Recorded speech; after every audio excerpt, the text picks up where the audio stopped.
నమస్తే మిత్రులారా, నేను మీ శ్రీనివాస్ చౌహాన్ అడ్వకేట్.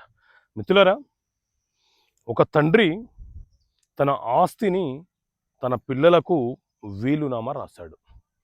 వీలునామా రాసిన తర్వాత ఆ పిల్లలు ఆ తండ్రిని సరిగా పట్టించుకోవటం లేదు. మరి ఆ వీలునామాని రద్దుపరచడానికి అవకాశం ఉంటుందా? సో వీలునామా అంటే ఎవరైనా ఒక వ్యక్తి తన కష్టార్జితంతో సంపాదించిన ఆస్తి తన వద్ద ఉంటే ఆ ఆస్తిని తను ఎవరి పేరు మీదనైనా సరే తన తదనంతరము ఆ ఆస్తి చెందాలని వీలునామా రాయవచ్చు.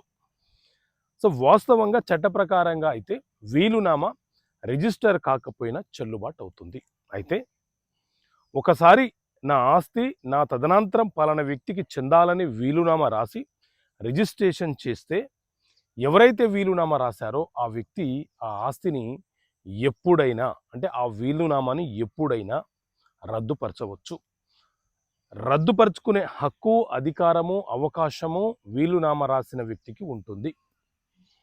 ఒకవేళ రాసిన వీలునామా రిజిస్టర్ అయి ఉంటే ఏ సబ్ రిజిస్ట్రార్లో రిజిస్ట్రేషన్ చేశారో అదే సబ్ రిజిస్ట్రార్ వద్దకు వెళ్ళి నేను రాసినటువంటి గతంలో రాసినటువంటి వీలునామా ఏదైతే ఉందో ఆ డాక్యుమెంట్ ఇది, ఆ డాక్యుమెంట్ నెంబర్ ఇది, దీనిని నేను తిరిగి రద్దుపరచుకోవాలనుకుంటున్నాను అని అంటే తిరిగి క్యాన్సలేషన్ ఆఫ్ విల్ డీడ్ కింద ఆ వీలునామాని రద్దుపరచవచ్చు.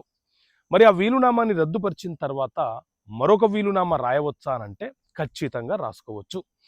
చివరగా ఒక వ్యక్తి రాసే వీలునామా ఏదైతే ఉంటుందో ఆ వీలునామాని చెల్లుబాటు అవుతుంది.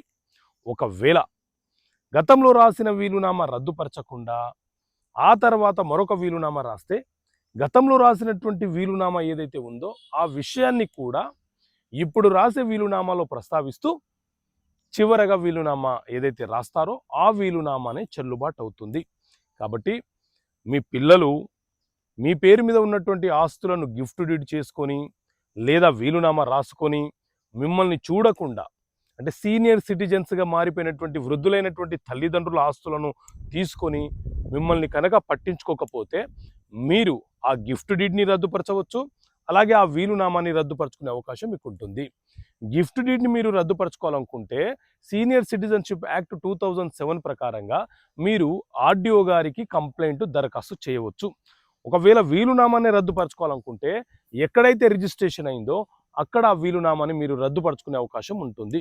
సో ఇలాంటి అంశాలను ఈ పుస్తకంలో మీకు అర్థమయ్యే పరిభాషలో వివరణ ఇవ్వడం జరిగింది. ఈ పుస్తకం మీకు కావాలనుకుంటే ఇక్కడ కనిపిస్తున్నటువంటి నెంబర్కి కాల్ చేయవచ్చు. పుస్తకం పేరు చట్టపరమైన సమస్యలకు పరిష్కారాలు. ధర, పోస్టల్ ఛార్జెస్, ప్రైజు, జిఎస్టీ కలుపుకొని 650 రూపాయలు. ఓకే మిత్రుల